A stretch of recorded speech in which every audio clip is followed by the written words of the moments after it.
Okay, once again, good morning. So I'm Shengen Fan, professor at the China Agricultural University. So today we have a seminar, it's called a seminar, to discuss the food system transformation. Here, I just must say that in my 30 years career, I have never felt that today we are really in crisis in terms of food and nutrition security. Climate change, obviously, trade war, these hidden words, trade wars, and also potential health crisis from the food systems. I would call it a perfect storm. If we don't take any actions, I'm afraid many poor, hungry people will be compromised. So here I wanted to thank ADB for organizing this seminar, and equally important is your announcement to contribute $40 billion for the food system transformation in Asia and the Pacific. As a peasant, as Chidong said, as a peasant from China, as a former researcher, as a person who suffered from hunger and malnutrition, I think ADB's contribution, your leadership, is so critical under this very difficult time. So today's seminar will be organized as follows. So we will ask ADB's president, Mr. Kanda, to give a welcome remarks. Then we move to the first panel, partnership and policy. Then in between, we will ask Michael Kremer to give a keynote speech on the innovations in food system transformation. The second panel will discuss, let's say the food system transformation for nutrition, diets. This is the key. How can everybody has access to nutritious and healthy foods? So without further ado, I will invite President of ADB, Mr. Kanda, to give him welcome remarks.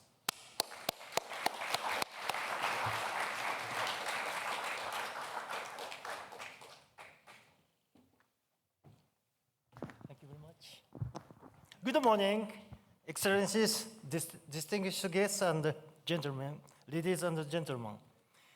Thank you very much indeed for joining us today as we conclude our annual meeting by confronting one of the most urgent challenges of our time, transforming food systems for a sustainable future in Asia and the Pacific. 3 years ago, global shocks from the COVID-19 pandemic and geopolitical tensions revealed how vulnerable our food systems truly are. Rising food prices pushed millions deeper into poverty and hunger, underscoring the unreliable state of food security for the region's poorest and most vulnerable. Today, the situation remains critical. Unprecedented drought, devastating floods, extreme heat waves, and the rapid degradation of natural resources all threaten the very foundation of food production and rural livelihood. Agriculture's heavy use of water, land, and its contribution to biodiversity loss and environmental degradation require urgent and transformative action. Yet within these challenges lie extraordinary opportunities. The food systems employ 40% of the population in Asia and the Pacific. With targeted interventions, it can become a powerful engine for sustainable growth and poverty reductions. Recognizing both the urgency and opportunity, in 2022, ADB committed $14 billion through 2025 to enhance food security and resilience. We are firmly on track, having already delivered over $11 billion for food security.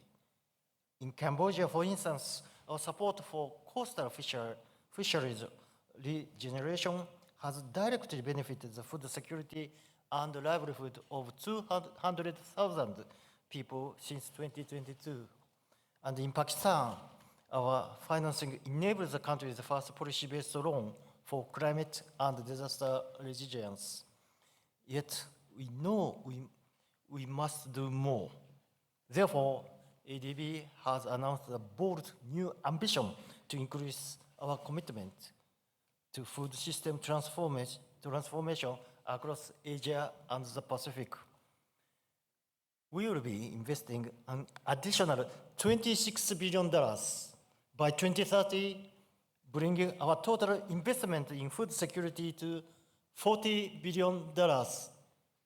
Of this, 18.5 billion will directly support governments, and the remaining 7.5 billion will directly assist private sector.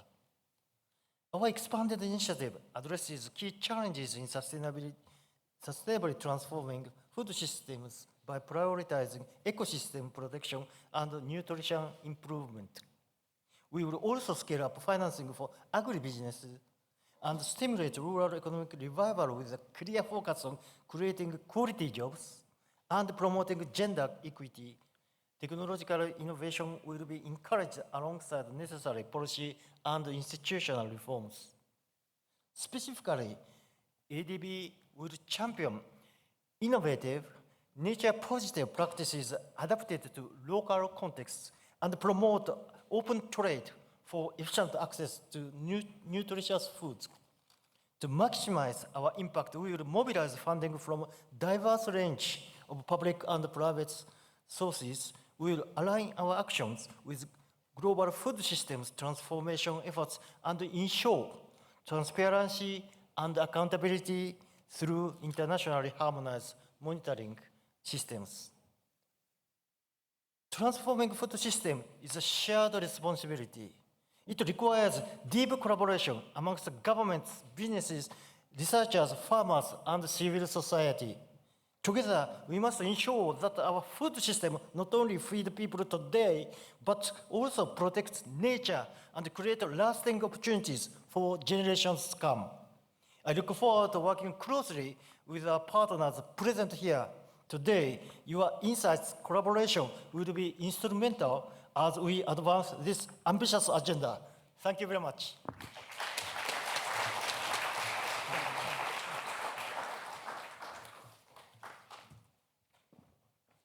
No, thank you, Mr. Kanda. You can see, this $40 billion commitment. It's not just for productivity production. It's for the whole food system, agri-food system transformation, nutrition, health, nature positive, smallholders income, and engage with the private sector, civil societies, transparency, accountability. So all these keywords to make sure that the $40 billion are spent on the right items to make sure that they're inclusive, transparent. Now, let's go to the first panel. We have three speakers, or three panelists in the first panel. The first one is Chu Dongyu. He has the same background as me, so we are all sons of peasants. We are peasants. We are very proud to be peasants, by the way. We don't think it's very negative. We are very proud. I also have a similar background like his. We all work for the Chinese Academy of Agricultural Sciences. I was working there as a scientist. He was working there as a vice president. Then he moved to the Ministry of Agriculture and Rural Affairs as vice minister. So today now, he's a Director General of the Food and Agriculture Organization, a key institution in help to shape the global food systems. So, Mr. Chu, you have 3 or 4 minutes.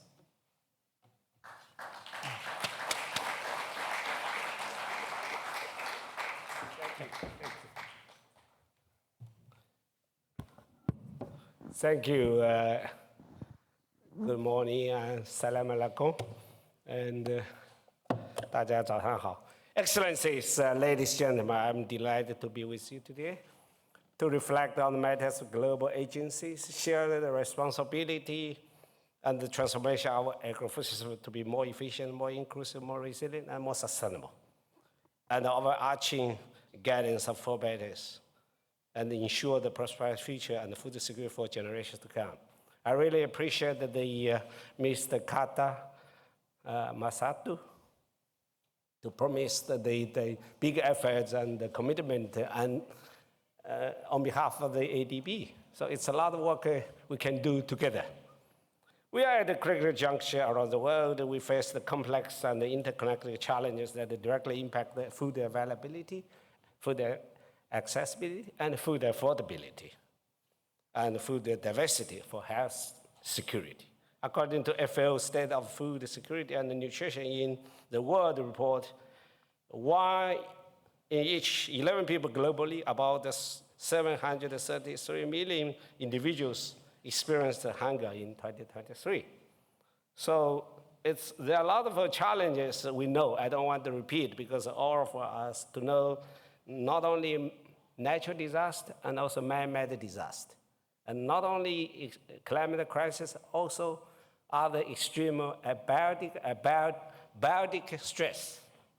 To address this challenge, we need to turn it into opportunities. We must take bold and coordinated actions, as Professor Fang already mentioned, to transformation of agri-food systems.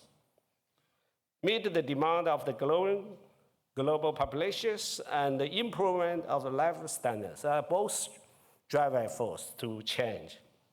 We have to significantly increase agricultural productivity, produce more with less. That's not only just a slogan, it should be a necessity solution. It means use the natural resources wisely, investing in innovation and improving infrastructure of agri-food system and the rural community, and adopting cost-effective solutions. We need the money, but we have to spend the money more efficient, more effective. That's the only way. Not only bank, everyone, not only government, even farmers. We are small peasants. We know how much money precious. Even we have a limited money. When I joke with the Bill Gates, you are rich, you know money important. I'm poor, I even know more about the value of each dollar, each yuan. Development banks, such as the Asian Development Bank, have a key role to play to mobilize the capital and aligning it with impactful, scalable projects. Blended financial, where the public funds are used strategically to increase the marginal utility and to attract the private investment, can be a game changer. If it is actively work to create the enabling environment that support this transformation. Like we mentioned, one is the most important one during the G20 president and Indonesia. If a food import financing facility, and also now we are preparing another one, and the G7 president of Italy, financing all this financial facility for shock-driving food crisis. And we wanted to also bring all the initiatives together under the FAO World Food Forum. It comes the fifth chapter.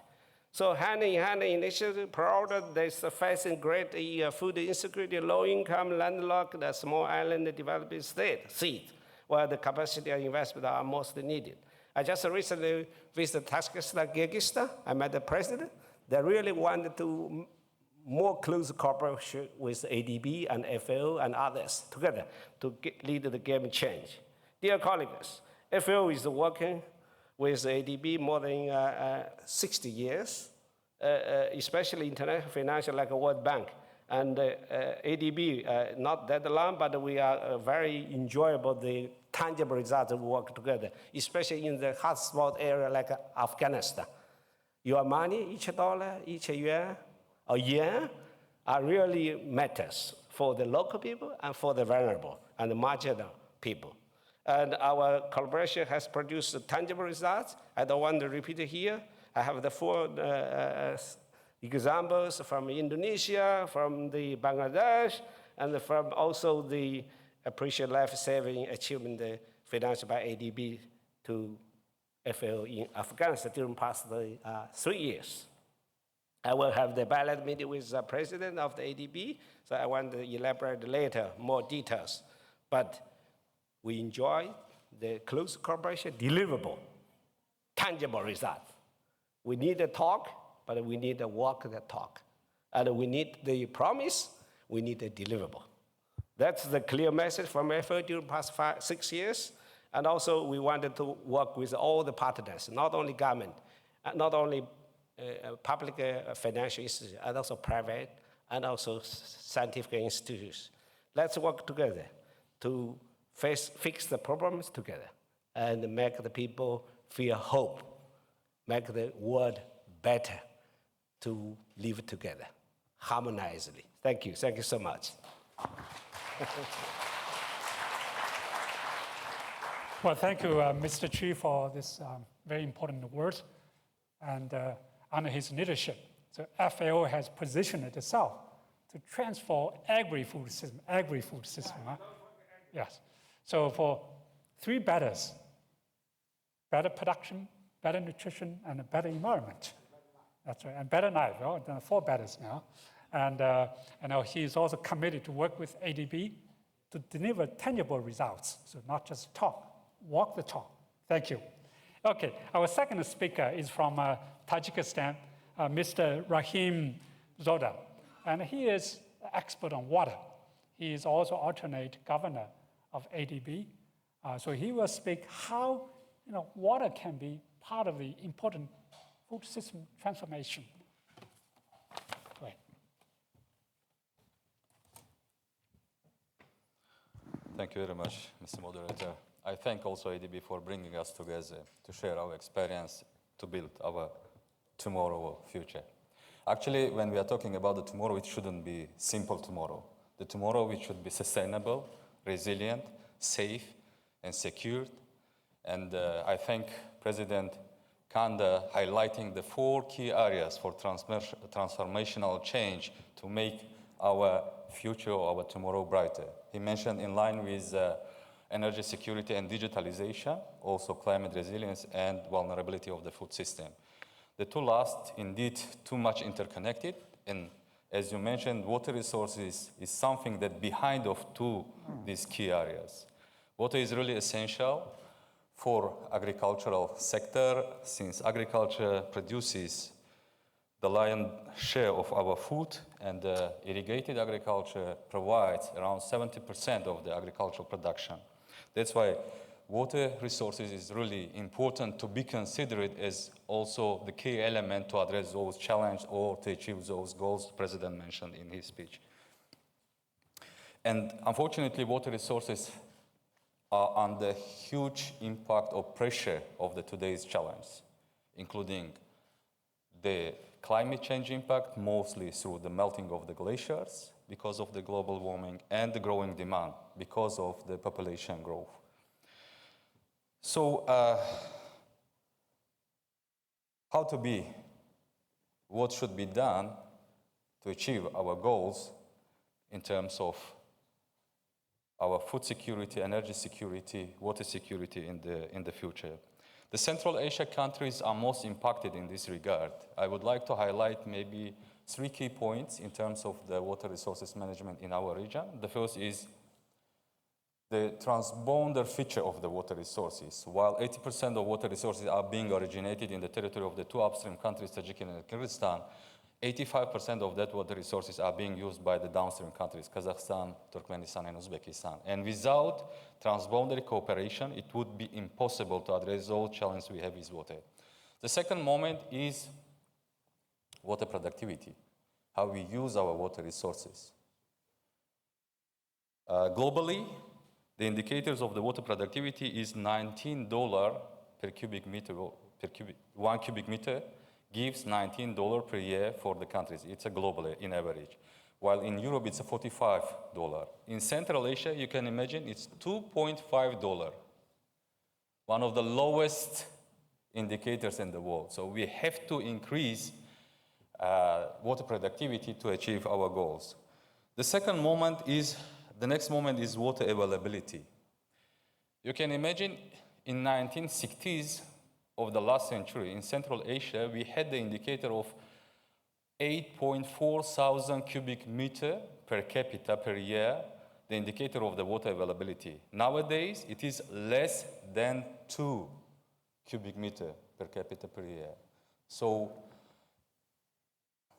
the indicator reduced more than 4 times. And we are much faster in this regard in compare with the global trends. Globally, it increased or reduced by 2 times, when in Central Asia it's 4 times. So, and one of the main reasons, of course, for the future worsening of the situation in case of the water availability is the glacier melt. We have the highest rate of the population growth in Central Asia, more than 2% per year. And we have our glaciers lost because of the global warming. We already lost 30% of our glacier resources in Central Asia. And in 2040, due to the assessments we have, we will become the water-stressed region in the world. I mean, we will be having less than 1,000 cubic meter per capita per year, which is still, I think, not good and not bad if we will use water resources more efficiently, having the better water productivity. So what to do? We have to act today for our brighter future, let's say. And the countries of the region are developing. They don't have sufficient budget to address all these challenges by themselves, since 80% of water resources are being used by agriculture sector, and unfortunately 60% of those water resources are being used inefficiently because of the old irrigation infrastructure. We appreciate ADB's role as a key partner for the countries of the region, supporting us to address all those challenges we have been facing for the last several years, including energy, transport, and the other sectors. But for water and agriculture, it is very useful to have it today. And we are very glad that ADB has been initiating or has initiated the new regional program, G2F, from glaciers to farm levels, which will help the countries of the region to address a number of challenges. And the aim of this regional program actually to help the countries of the region, starting from the monitoring of the glaciers, to have some research and to assess the impact of that, and to help the countries to facilitate dialogue and cooperation in terms of sustainable water resources management, transboundary water resources management, but as well as on the climate resilient agriculture. Second, support investments in adaptation measures and resilient infrastructure. Infrastructure is really important. Without infrastructure, it would be impossible. I already mentioned the whole irrigation infrastructure, which causes a big losses of water. And helping the countries of the region to address this challenge, we will be able to save enough water for our sustainable future, let's say. And strengthen institutional capacity, both on national and the regional level, to promote research partnership and enable data-driven approach to transboundary water cooperation. I think that is really helpful, and we thank very much ADB and the team of ADB for helping the countries of the region to address those challenges for, again, our sustainable future. And the last, when we are talking about the glacier melt, which is main source of the water resources in Central Asia, I would like to highlight that initiative of President of Tajikistan to announce 2025 the International of Glacier Preservation, which is being now focused globally. And at the end of May, Tajikistan will be hosting the big international events, a conference on glacier preservation. You are all invited, so we are going to address this challenge to share experience of the countries, but also, the most importantly, I think, to raise awareness about this challenge which may cause in the future the big challenge for the humanity. Thank you very much once again for inviting me to this very excellent panel. Thank you. Thank you. Yeah, water is critical. The nexus between water and the food. We know that agriculture food uses 70% of water resources. But in the meantime, without water, we're not going to produce food. So 3 points from Mr. Sultan Rahim Zoda. Number one is cooperation, regional cooperation. You know, I mean, water is always a tricky issue because it always go across countries. So I think inter-country collaboration, regional approach will be critical. Second is to increase water productivity. So your value per drop of water. The third is the investment in infrastructure, in irrigation.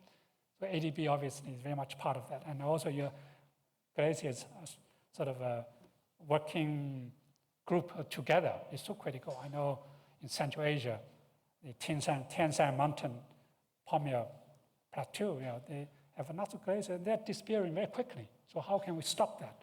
Make sure that the region will have constant, reliable water supply. So thank you very much. So our last panelist in this group is Yvonne Pinto. Come to the stage. Yvonne is the Director General of International Rice Research Institute. She has very rich experience with, let's say, some of the foundations, like the Melinda Bill Gates Foundation, with some donor agencies, FCDO or USAID, and even private sector. So please come, and you could emphasize, highlight how the CGIAR and IRRI can work with ADB as a partner to make sure this $40 billion will be spent smartly and right to the points that we can really deliver some real impact. Go ahead. Thank you, Dr. Fan, and good morning to everybody. And may I recognize all the excellencies here and thank the ADB for this tremendous opportunity. So I come from the International Rice Research Institute, which is based in the Philippines in a town called Los Baños, very close to the ADB headquarters. But it is working in 17 countries, and it deals with rice. Rice is one of the most important commodities that we have, feeding roughly 50% of the world's population, or 4 billion people. And it has a very strong cultural, religious, social influence in the countries that depend upon it. And it is a global crop. So the 17 countries in which we work are distributed around the globe, predominantly in South Asia, Southeast Asia, the Pacific, and Africa. And we work very closely as part of a consortium of organizations called the CGIAR. So IRRI is one of 14 centers. The CGIAR is a tremendous network. It is the biggest, largest R&D network globally. It's made up, as I mentioned, of 13 centers that represents about 9,000 employees, and we work in 85 countries. And it's a critical partner to be working with a number of agencies here represented in the room as part of a partnership. And it is tremendous because it has a budget of roughly about 900 million coming from many of the donors that we all know, but also the foundation sector. There are co-financing with governments directly, and we are working with the multilateral development banks and have a long history both with the World Bank and with the African Development Bank. CGIAR's comparative advantage is the ability to deliver science-based solutions for food security, for nutrition, for climate resilience at a global level, and to work with each other to share information and knowledge to advance the opportunities of our partner countries. Now, a good proportion of our work, which started 65 years ago, was about delivering finished products. As the world has evolved and as the current food system has evolved, we work much more closely in partnerships to deliver a number of innovations, practices, policy recommendations, and opportunities to build capacity and share knowledge. Now, if you think of the CGIAR as a system, it's fascinating because it also has a series of assets that it contributes. These include things like the gene banks, the biggest vehicles for genetic biodiversity for the cropping system globally. And the opportunities that the CGIAR offer are to be able to mine that system. Now, traditionally, we've been in the occupation of developing varietal material of all of the major commodity crops globally, but the gene banks offer the opportunity to address what we currently face, which is a perfect storm. That perfect storm currently is driven by the climate crisis, but on the doorstep of that storm is an environmental crisis, given the use of natural resources that are required by the agriculture sector, but also human health outcomes. And so the CGIAR provides an opportunity to start to integrate what I might call a sum of the parts proposition to innovation, so that we are not only driving resilience in farming systems, we are looking carefully at the impacts of those crops. We are using data-driven systems. We are using GIS and computational biology combined to predict and to understand the impact of the agriculture on our environment. So not only are we delivering innovations that drive resilience, we are also able to mitigate the impact of agricultural production systems on climate.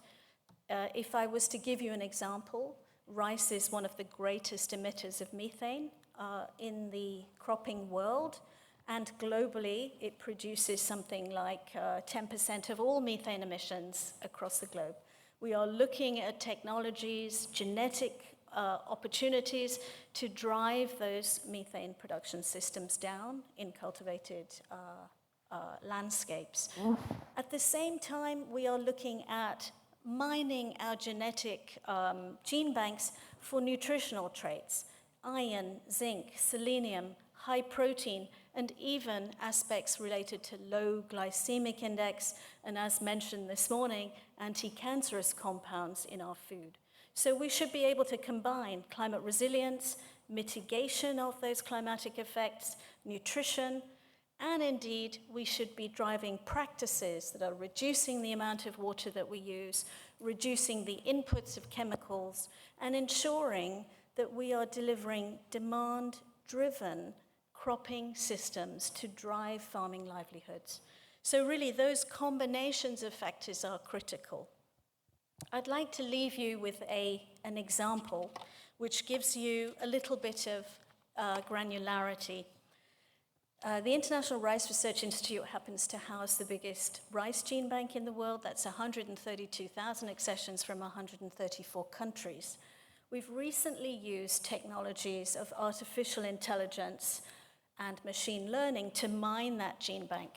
And whereas in the past it took us 52 years to develop submergence tolerance varieties that have now found their position in 6 different countries as a predominant variety, it now can take us 18 months to identify that and 2 years to get it into farmers' fields. So it is 10 times cheaper and 16 times faster than anything you've ever seen before. If we look at the problem, in 2024 there were 16 million hectares of rice that were flooded and lost. The potential today is 49 million hectares of rice that is susceptible. And if we use this technology, we should be able to create a return of 30.79 billion. So that illustrates for you what innovation may be able to do. Thank you. Why don't you just move to the stage? Okay. Well, can we invite the panelists to come to the stage? Yvonne mentioned about the importance of CGIAR. Bill Gates once said that if we had another CGIAR today, we must invent one today. Well, just to give you one example, the magic gene. The Chinese scientists from Hunan province worked with IRRI, find a gene that can reduce rice methane emission by 70%. By 70%. Could you imagine? As you know, rice is one of the largest methane emitters. Anyway, so thank you, Yvonne. Now, let's go to the first round of the questions. So Mr. Chu, obviously, FAO plays a pivotal role, in transforming the food system. But today we are facing some challenges. So what is the most severe challenge you are facing right now? Probably the declining resources. So what's your strategy to tackle this challenge? You have a perception? No. Oh, yeah. I'm from poor family. I can manage a life 1 yuan, not $1 a day. So you are from relatively richer province. You thought the money is important. No. For me, always money, of course it's important, but not the number one. We should think to change a business model, how to make your life better. No matter your individual family or organization.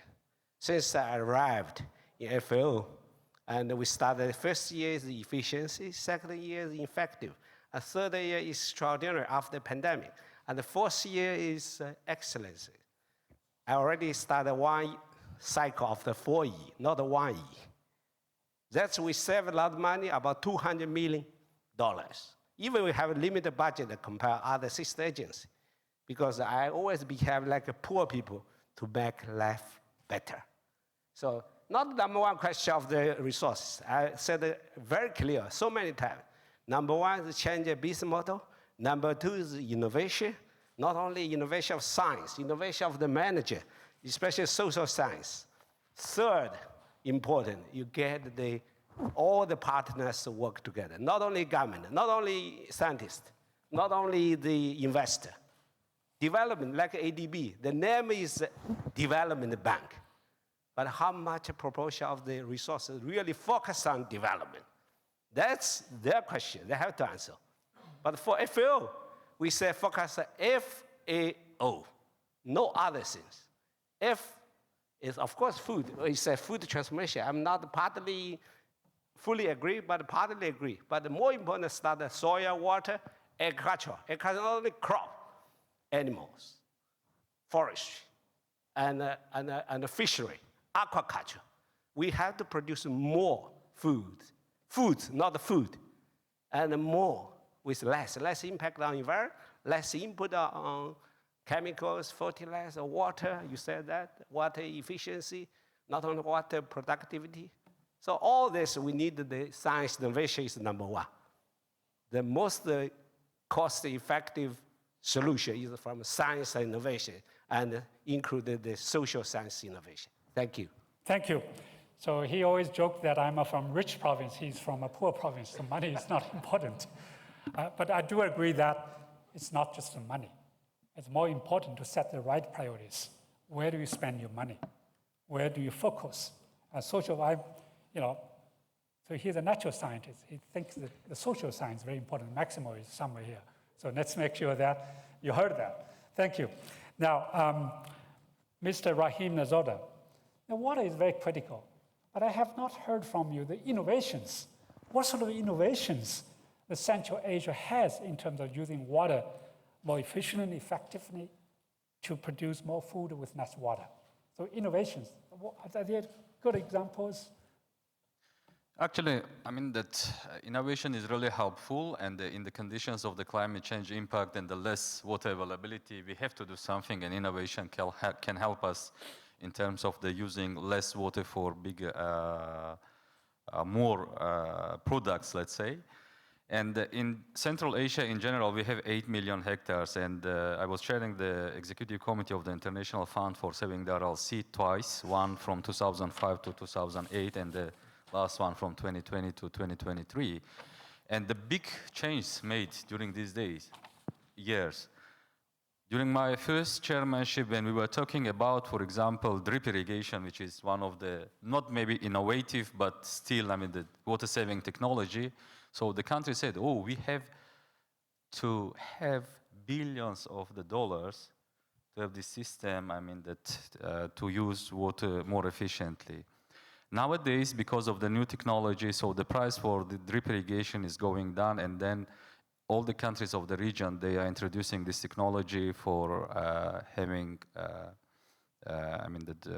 this drip irrigation system, which really quite helpful both in terms of the water saving water, but as well for the productivity, because when you use more water for the agriculture sector in the land, so it also causes the problem with the soil.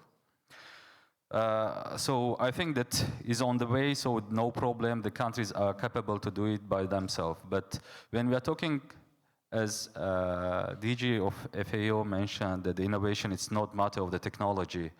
Innovation also is an issue of how you manage water resources. Right. And for that, we need a good institution, I think. Very good. Institution which really would be capable to manage water resources. In Central Asia, very fortunately, we created the Interstate Commission for Water Coordination in 1992. In those challenging days and the years, so the countries of the region just becoming the independent, they could mobilize their resources and the wills to address those challenges, because many people were saying that the water could be a main reason of the conflict in Central Asia. And we, fortunately, thanks to support of our political leaders, we could manage that. But nowadays, we really need the new institution, maybe institution which could be a little bit changed, the approach with better understanding of the situation. Okay. So great. So innovation institutions. I think Mr. Chi wanted to add something. No, we wanted to have a more interactive dialogue. the Tajikistan and Kyrgyzstan. I had very concrete suggestions to the president, because you talk about availability of water, but how to make it more efficient, to recycle multiple use of the water. Very concrete, because that's my 40 years experience in the world. First, they use the glacial water, it's cold water, minus a little bit, 14, 10 degrees for highland drought, cement. That's a cold one. And then come down, it's a little bit warmer water. It's about the 20 degrees C, and they can grow aquaculture of the carps, Chinese carps, grass carp, silver carp, and big head carp. And then you can use the water for irrigation, for the orchard, for the fruits, because they are very famous for different kind of fruit. And then come to the bushes.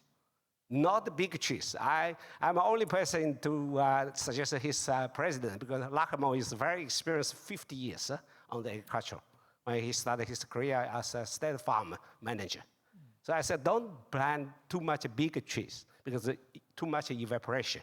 You need to plant the bushes with flowers, and then you can increase honey production, and also you can stop the soil erosion.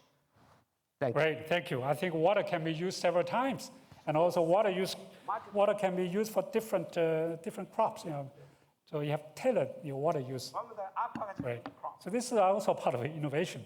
Now, Ivan, right, Mr. Chu said he's not worried about the money, but at the CGI we do.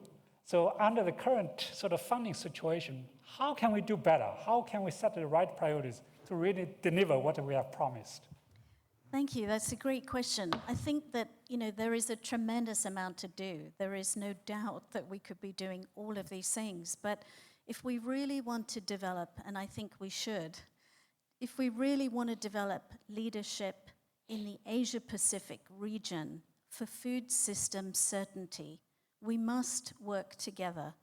Now, we've heard over the course of the last few days the importance of predictive analytics, the importance of the quality and availability of our structured data. Can we combine those efforts with multiple stakeholders to create plans that are really going to deliver stability in our food systems that we have learned through various shocks? COVID was one, the recent crisis is another, but there may well be 10 or 15 more crises. What is it going to take for us to start to work in really constructive ways? So how do we think differently? And one of the reasons we're really excited about the opportunity to work with the ADB is, as a research consortium of institutions, we do a lot of on-the-ground detailed analysis of performance. But how does that stack up? It's not simply about innovation. It's mindset, it's vision, it's contribution, it's collaboration. It's the sum of all of our competencies together, and that's what it's going to take. But how do we do that not simply for the production of adequate amounts of food, but we actually start to think more broadly and in a bolder way about how we feed, for example, the next generation with the nutrition they need to provide leadership for us into the future. We are an aging set of populations all over the world, but our young people have to be able to support us in the next 20 years. How do we ensure that we are also dealing with climate in terms of our farming communities and farmers that produce affordable, safe, healthy food for all of us as consumers globally? And how do we also ensure that we are conserving our planet so that we are not exacerbating things like human health outcomes? And what does it actually cost to supply nutritious food to Asia? How do we use our predictive analytics to model those scenarios? how to identify who are the right partners to work with that bring the best in class, and how do we get together and deliver on plans that we agree to that are being driven by the sovereignty of the nations that make up the region. And that's where I think that very bold vision enables organizations like mine to play their best part. Right. And that's what I'd like to see. Sure, it's a new vision, new strategic direction. It's not just the money. Well, money obviously is also important. Without money, you will not be able to But bring the staff together. Focus within that, not everything at Great. once, but Okay, well, thank you. I'm afraid we don't have much time to have the audience to ask the questions. Maybe if you can stay towards the end of the session, maybe we can open for some questions, and you will be ready to answer some of the questions. Well, let me thank the panel for your great discussions and aspirations. Thank you. Okay, there you go.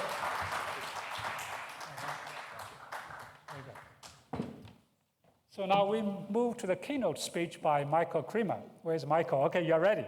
So Michael Kremer is the director of Innovation Development Lab based at University of Chicago. So he is a university professor. Equally important, he won the Nobel Prize in Economics in 2017, 19, sorry, 19, I missed by 2 years. So doing sort of treat sort of interventions and development as experiments, right? So not just the natural scientists can do the experiments, a potato or rice, but even policy, even it's a certain project. Michael, maybe you could finish in next, 10 minutes? Great. Thank you very much.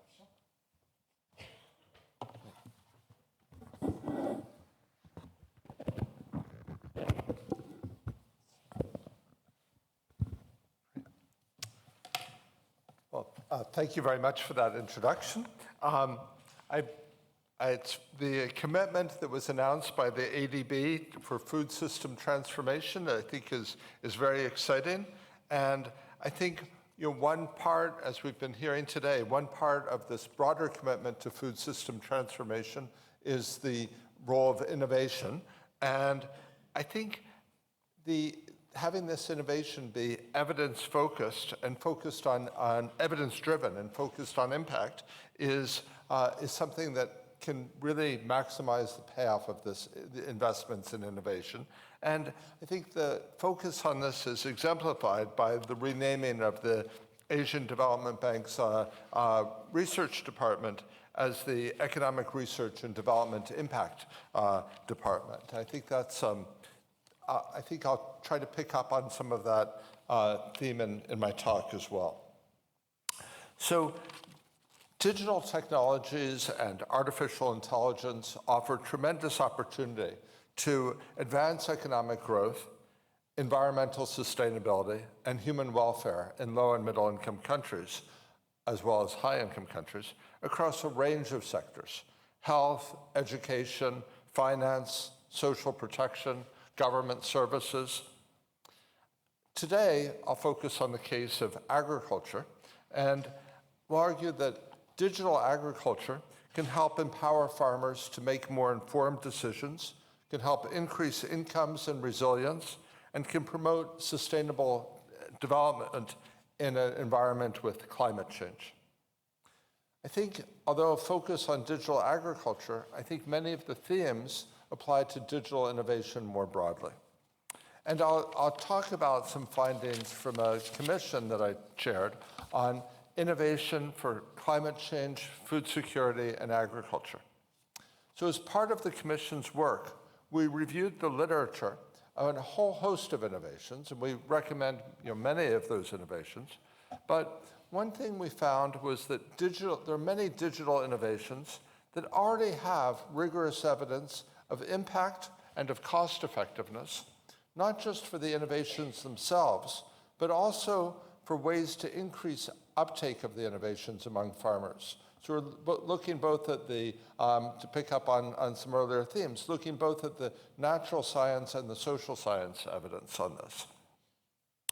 Now, a recommendation is that we scale up these innovations that already have evidence of impact and cost effectiveness, and at the same time, we conduct further A/B testing to adapt those to particular situations, and then also using that larger user base that we will have once we use the existing ready-to-scale innovations as an entry point, then we can conduct further work to move on to the next set of technologies and even more advanced artificial intelligence and LLM technologies. So let me be a little bit, start to get a little bit more specific, and I'll talk about some of the areas where digital agriculture can contribute. Let me just note, I'll be talking about digital agriculture. We heard earlier about what artificial intelligence is doing on the biological side. It's making biological advances much, much more rapid and being able to get out these improved varieties of rice more quickly. I think this is really going to be transformative across a range of areas. So I'll focus to some extent on weather forecasts. So let me say a little bit about that now, and I'll dive in more deeply. But there's evidence from a wide range of contexts. We looked at evidence from randomized controlled trials where weather information was distributed to farmers. Many farmers lack good weather information.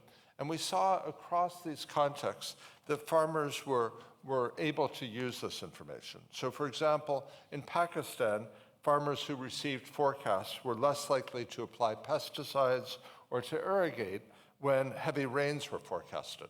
So that both saves the farmer money, but it also helps avoid environmental damage from runoff of pesticides and avoids wastage of water, to pick up on another theme from today.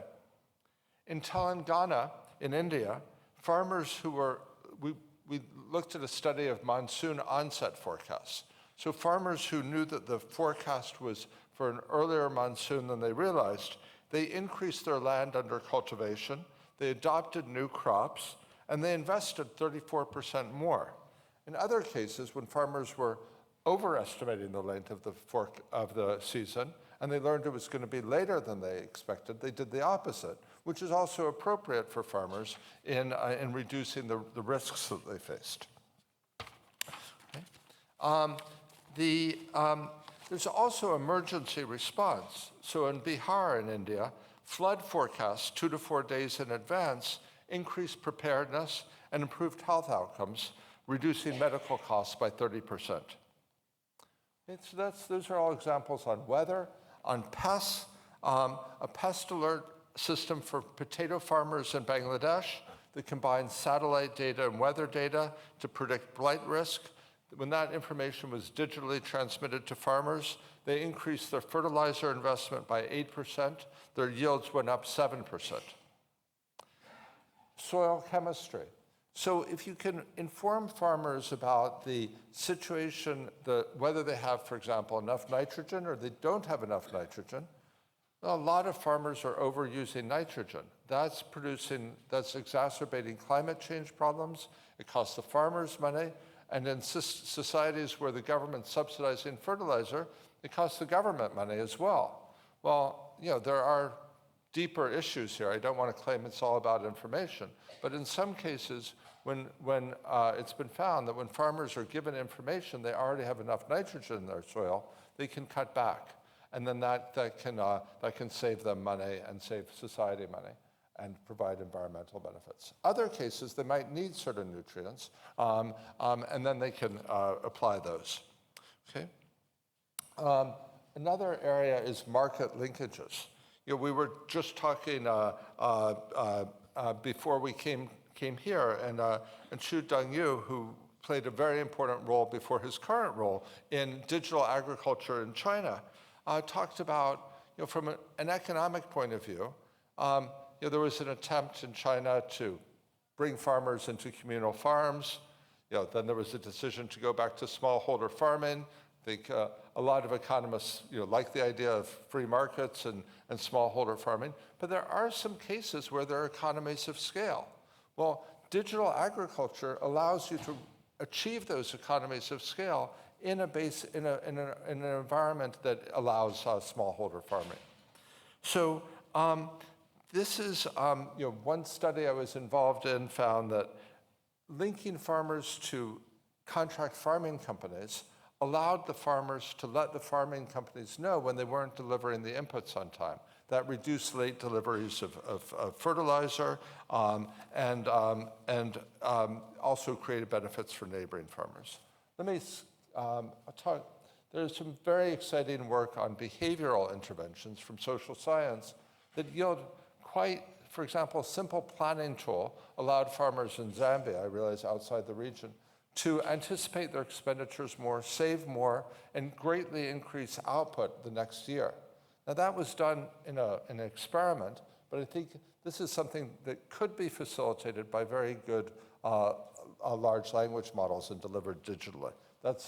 The others are things where there's evidence, this is potential. Okay. What are some lessons on scaling this? Well, first, farmers seem to respond even to very basic messages with SMS, even without some of the more advanced technologies.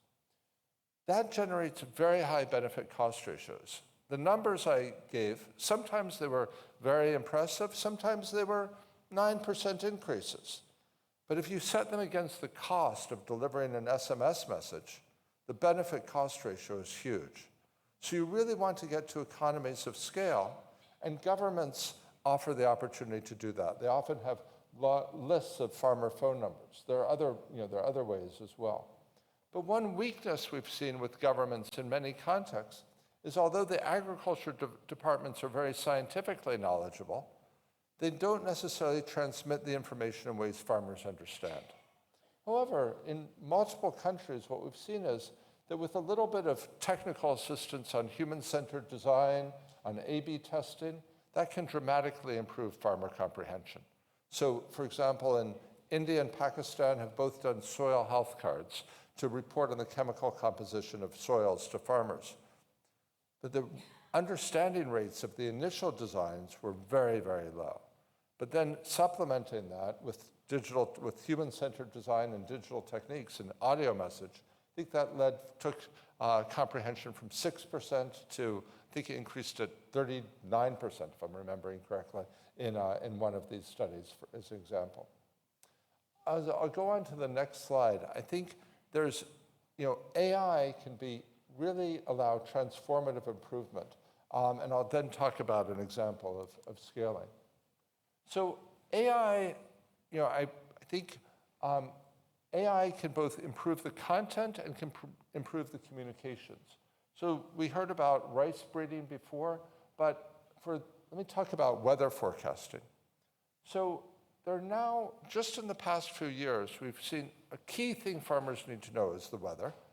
That's something every farmer wants. It makes it a great entry point for digital systems because farmers want this information.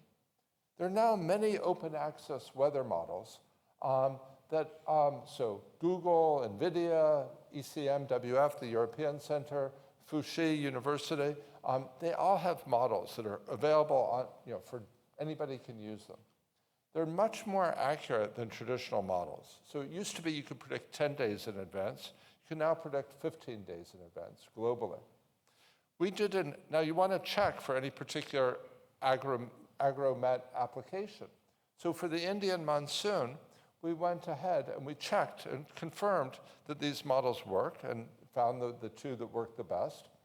And then we found that for the monsoon, they could predict for most of India, or much of India, 30 days in advance, 15 days in other areas.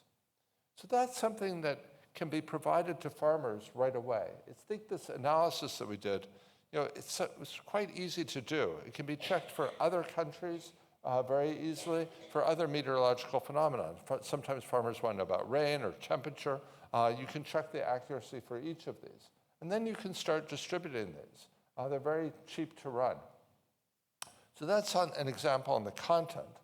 On the communication potential, well, as we move, and I think this is something that will have to be developed. I don't think the evidence that the systems are there yet, but I think they can be in just a few years. Large language models, you could customize the advice very well to farmers based on their crop, based on their location, based on the language they use, based on the local measurement units, the availability of different brands. and their previous agriculture decisions and the whole history of interaction on the LLM. They also, I think, can really open up opportunities to improve linkages to markets and to extension systems. And I think they could be very effective at scaling some of these behavioral approaches, which have shown tremendous potential, but I think could be done even better by large language models to maintain. Often these behavioral interventions are, you show somebody a video, and you actually get amazing results from that a year later. But how much better could you do if you stayed in constant contact with somebody through a large language model? Okay, let me talk about, just to make this more concrete and show how doable this is. We shared some of the results from the studies in India with the government of India. They were excited about the results on monsoon forecasts.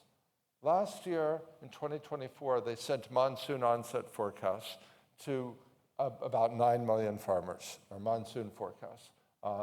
They're now trying to expand this both geographically and extend messages throughout the season.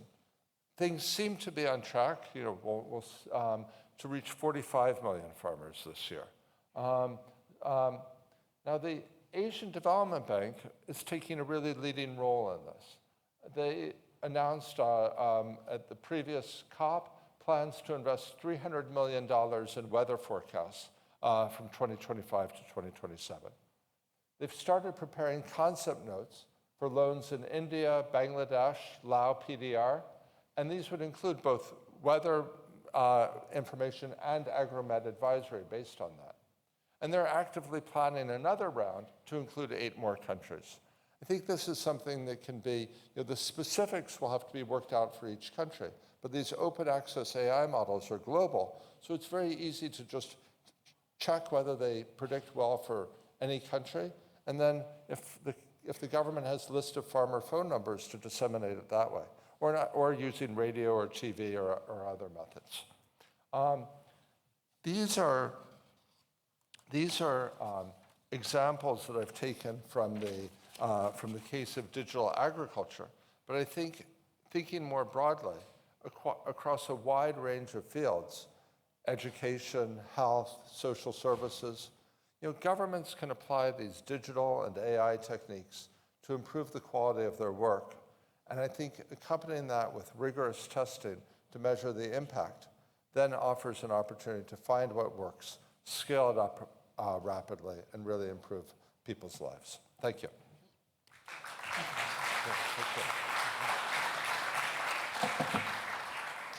Well, it's fascinating. I think the digital AI technology is potentially a game changer.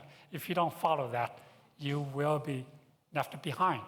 I checked with some of the farmers in Vietnam, China, even the Philippines. They have certain AI software apps in their cell phone. They can ask all kinds of questions. However, I must warn you that you can maybe ask some of the broader questions, but if you really wanted to dive deep, this model are not going to work very well. For example, if you find a disease in Ethiopia, you can ask what you should do. Maybe they will ask you to spray the pesticides here and there, but when you go to deeper, that's not sort of very accurate. So that's why the CGIAR, maybe International Agricultural Research Centers, still have more work to do to really refine these solutions, local specific. But otherwise, Michael, I think this really potentially game-changing technology that affects our lives, our food system fundamentally. Okay, now let's invite the second panel. It's the presenters. The first is President Alvaro Nario from the IFAD, International Fund for Agricultural Development. If we can just limit our presentation to 3 to 4 minutes, then we go the first round of questions. We could have time to, let's say, to ask some audience for questions. Alvaro, please.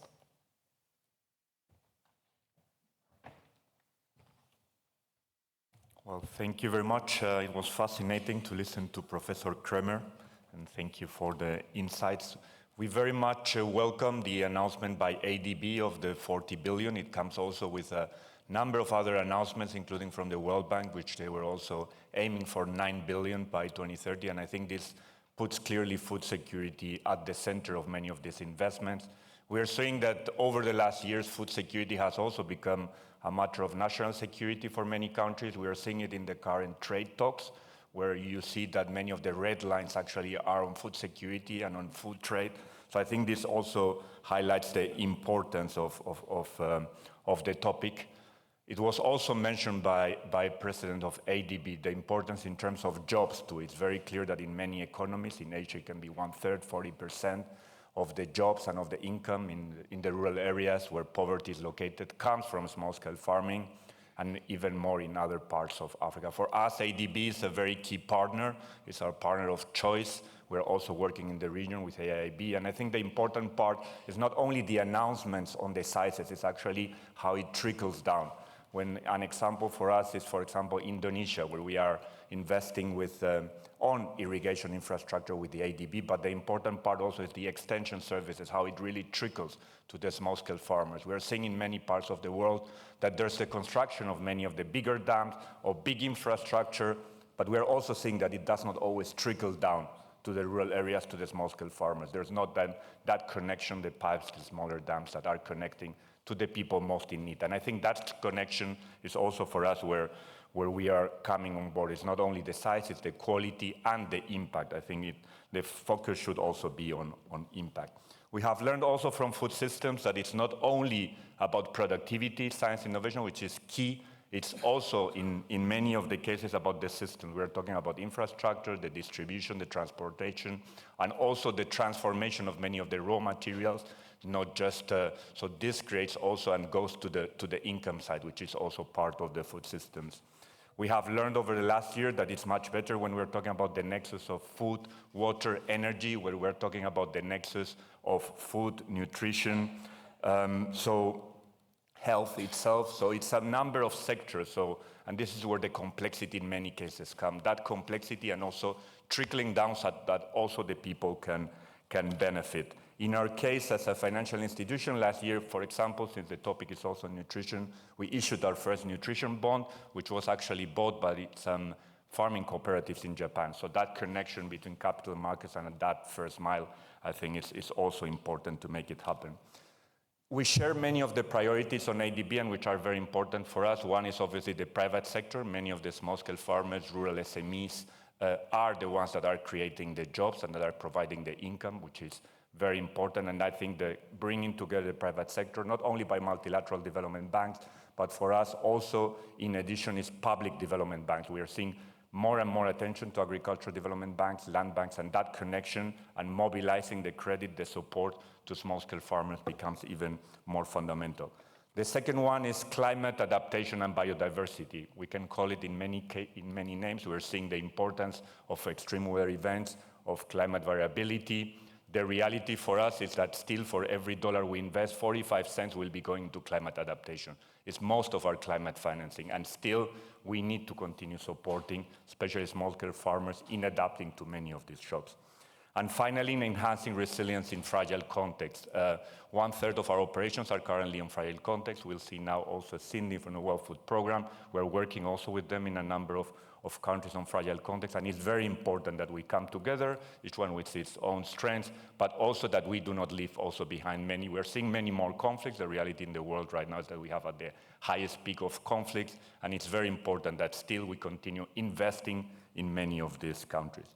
Finally, we have an opportunity in Seville, in the 4th International Conference for Finance for Development. We know that the billions to trillions and the private sector did not really fully work. So I think for this opportunity and for the community, we need to start thinking about not only talking about partnerships, talking about instruments, but actually reality. So what are the concrete actions, the concrete business models evolutions, the concrete, I would say, mechanisms through which we are going to cooperate and support also and mobilize the private sector. Thank you very much.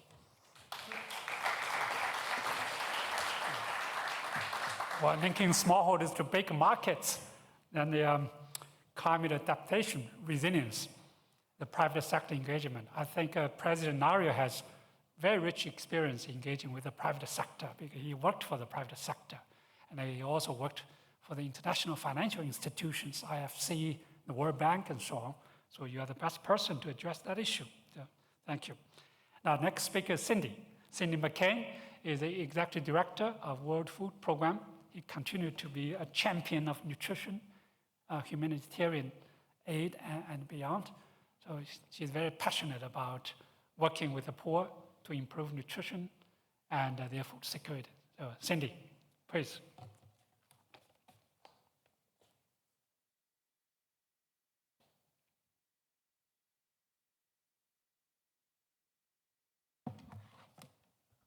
Thank you for having me. I want to thank all of you, ministers and excellencies, for not just being here, but listening to a diverse discussion about the various ways that we approach food, including emergency food in all of this. Let me start by just saying this. When we talk about a healthy diet, we mean having enough safe and nutritious food for an active and productive life, free from avoidable disease. Unfortunately, in Asia and the Pacific, 1.6 billion people cannot afford a healthy diet. And the impact is being felt by the region's youngest citizens most of all. Over half of the world's stunted children and half of all the overweight children live in this part of the globe. So the World Food Program applauds the ADB's commitment to invest up to $40 billion in regional food security and food systems transformations by 2030. WFP stands ready to play our part in all of this. We can offer deep technical expertise in food security and food systems and an extensive network of country teams across Asia-Pacific region. If we increase collaboration with the ADB, governments, and other partners, I'm confident that together we can deliver on this critically important agenda. At WFP, we have identified key lessons to support effective food systems transformation and achieve lasting results in combating malnutrition. First, it's important to adopt a genuinely cross-sectoral approach, addressing both the economic and social factors which impact nutritional outcomes. For example, in Laos, People's Democratic Republic, we're collaborating with the ADB and the Ministry of Agriculture and Forestry on a broad-based program to build long-term resilience against hunger.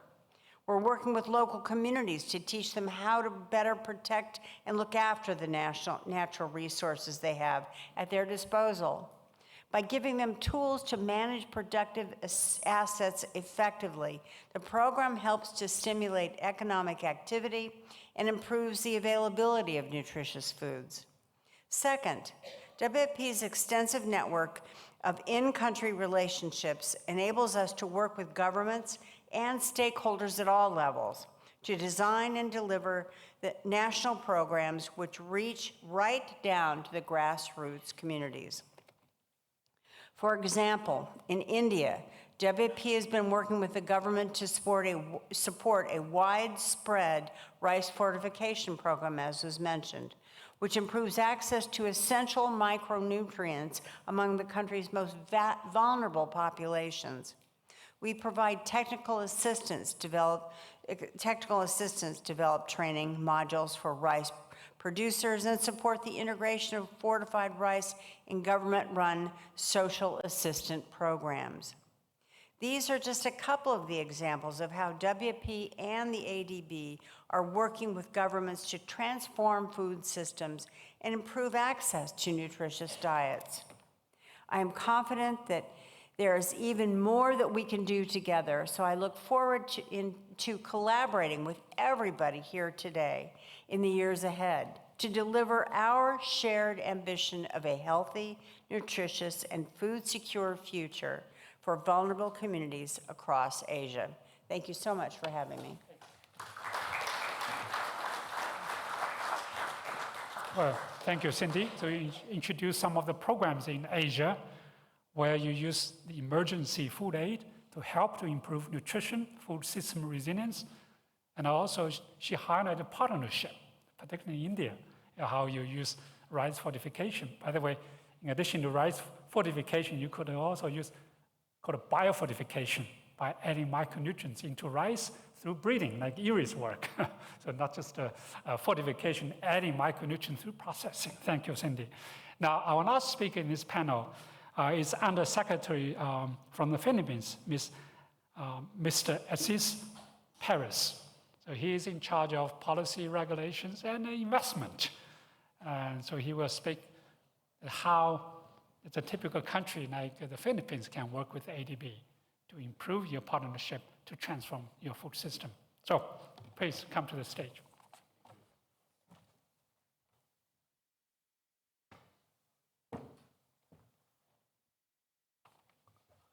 Good morning. First, let me thank ADB for hosting this very important event. We convene at the time when converging global challenges has exposed the fragility of our food system and are placing immense pressure on how we produce, distribute, and consume food. In the Philippines, the stakes are especially high, as agriculture and fisheries remain foundational to our national development. The sector plays a central role in ensuring not only food, but nutrition security, and employs 25% of our total workforce. The 2024 World Risk Index ranks the Philippines as the most disaster-prone country in the world.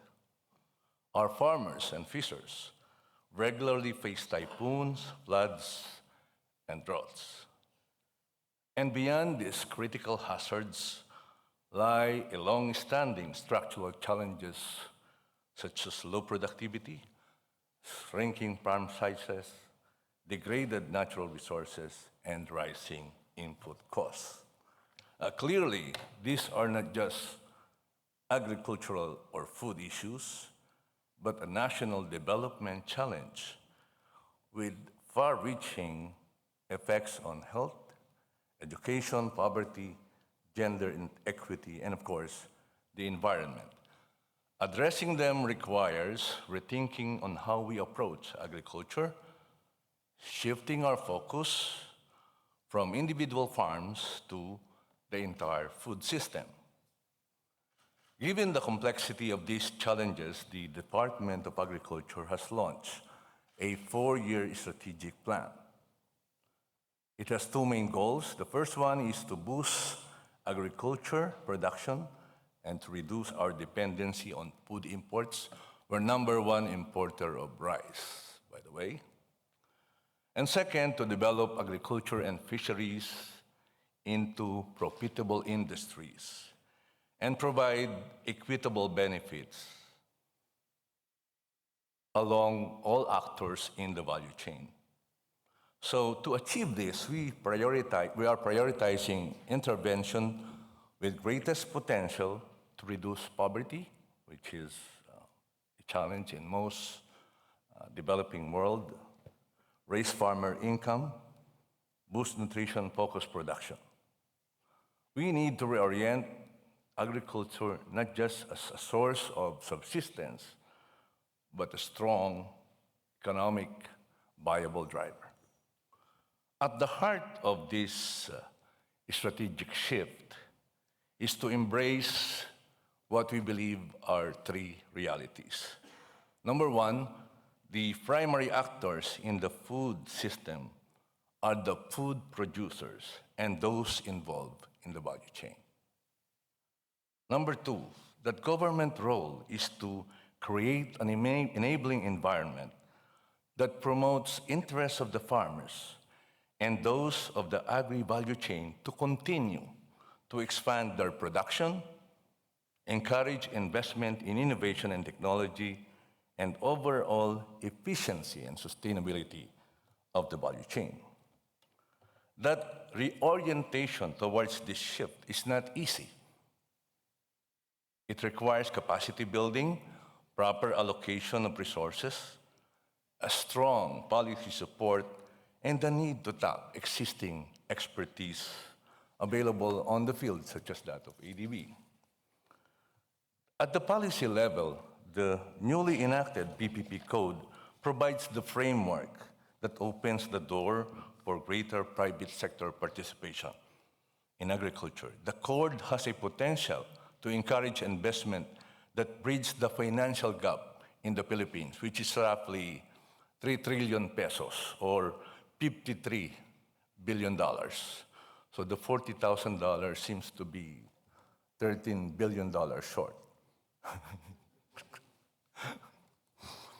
The fact that PPP in fishery sector remains largely untapped brings me to the vital role of ADB to be able to provide with a view to maximize the potential of public-private partnership in transforming food systems. We hope to be able to leverage on ADB's experience and proven expertise in managing such partnership across various sectors in the Philippines, but this time with focus on agriculture and fisheries. We are keen to work with ADB on 3 fronts.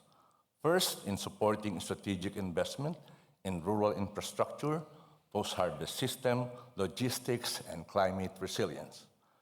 Second, in building capacity and technical expertise within the department to support project preparation. There's no expertise in the department to help private sector put up proposals for PPP. And third is in structuring blended financial facilities and project development funds that make food systems investments financially viable and bankable and are less risky. So we have so many examples of this, but I'll just hold on this. In turn, DA will enhance the enabling environment by reducing barriers, promoting innovation, and leveraging incentives to attract private investments to support productive, inclusive, and climate resilient and nutrition-sensitive food system. Thank you, and have a pleasant day. So all the panelists, well, not all, the second round of panelists, could you move to the stage? I know Cindy has to go. I just have one question to everybody right now. ADB offered $40 billion, that's a commitment from now to 2030.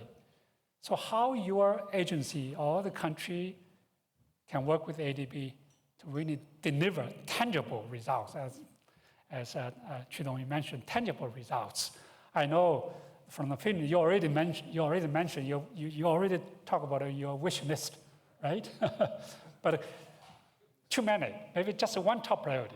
So Cindy, so I know WFP has been working in Asia in many countries. So that's one area you really wish you can work with ADB to use that $40 billion to deliver something that you're passionate about, nutrition, health, and food system resilience. First of all, thank you for accommodating me. I apologize for having to leave early. The way we see it right now is that there are 3 immediate opportunities for ADB and WFP to turn our shared vision of resilient food systems into real tangible results. Number 1, scaling up food fortification. Number 2, strengthening agricultural value chains and markets. And number 3, expanding homegrown school feeding programs. That's a personal priority of mine. We can make rapid progress by combining our complementary strengths. ADB's power to mobilize large-scale finance for infrastructure, food systems transformation, and social safety nets. And WFP's capacity to design and implement nutrition-sensitive programs that build community resilience. If we pilot and scale up these kinds of programs in these 3 priority areas, we have a real opportunity to deliver much healthier diets for millions of people across Asia Pacific. Great. So for fortification, value chain development, school feeding or home feeding? School feeding, yeah, sometimes home feeding is. No, school feeding, absolute school feeding. Very good. Community school feeding. Sure, wonderful, yes. Okay, now let's turn to the president of IFAD. So what particular area you really wanted to strengthen your collaboration? Yeah, you also had your wish list. Maybe sometimes the wish lists are too long. So I think during my intervention, the three areas that we are seeing right now is probably private sector. So that means how can we, and this is also one of the priorities of IFAD and of the Asian Development Bank. The second one, I would say, I talked about climate resilience, but probably in many cases that relates to also water. And I think the presentation of Professor Kremer also went into digital technologies and how we can also support. We have a number of also projects together on weather alert systems. And so I think mostly those two areas are the ones that I think at this stage, given the strategy and the needs, probably the mobilization of private sector and especially irrigation infrastructure and extension services.